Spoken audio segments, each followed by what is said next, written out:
генерали дуст ва бадзабон.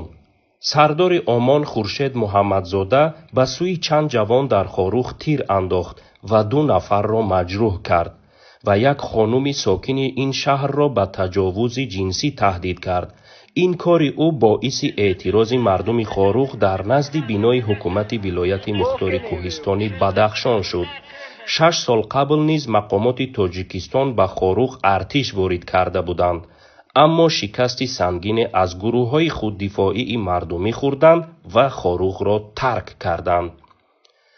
аввалин гурӯҳ, ки вориди ҷанг шуд ва тибқи иттилои гуногун аз 14 то 53 кушта доду шармандавор фирор кард, гурӯҳи алфаи Кумитаи давлатии амнияти миллӣ буд. ин гурӯҳро он замон ҳамин Хуршед Муҳаммадзода раҳбарӣ мекард. ӯ бояд барои беаҳамиятӣ зери трибунал мерафт, вале чун пуштибони қавие дошт, наҷот ёфт. хуршед муҳаммадзодаро соли 2008 бо дуздӣ дастгир карданд ва парвандааш ба додситонии ҳарбӣ рафт, вале то додгоҳ нарасид. бо кӯмаки 2 бародараш Қурбон ва Маҳмадӣ Маҳмадшоевҳо бо Шамсулло соҳибов кор мекарданд, озод шуд. аз ҳамон замон шиносоии Муҳаммадзода бо домоди раиси ҷумҳур оғоз шуд ва бо кӯмаки ӯ ба вазифаҳои баланди давлатӣ, рутбаи генералӣ ва мукофотҳои давлатӣ даст ёфт.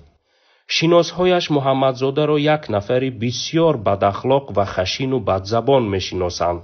сарбозони Омон низ аз бадзабониву дуруштии ӯ шикоят мекунанд. ин бадахлоқии ӯ дар хорух ҳам зоҳир шуд.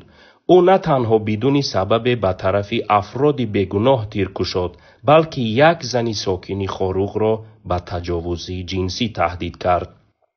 мардаки капа калон хорда иҷа биромад мара мега ки ман хелӣ минесаю хелӣ чара генералай ман медонам ура чи ба мара пешву намебаред намегӯй ки хелӣ чи нестай.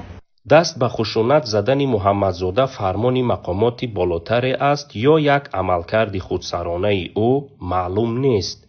зоҳиран ӯ ташнаи як ҷанги дигар аст, то интиқоми шикасташ дар соли 2012-ро аз мардуми Бадахшон биситонад. агар сардори Омон барои ҷинояташ ҷазо нагирифт, пас тамоми сардоронаш сар аз вазири корҳои дохила то сардори ситоди байнисоҳавӣ ва ҳатто раиси ҷумҳур дар ин ҷинояти ӯ ҳамдастанд.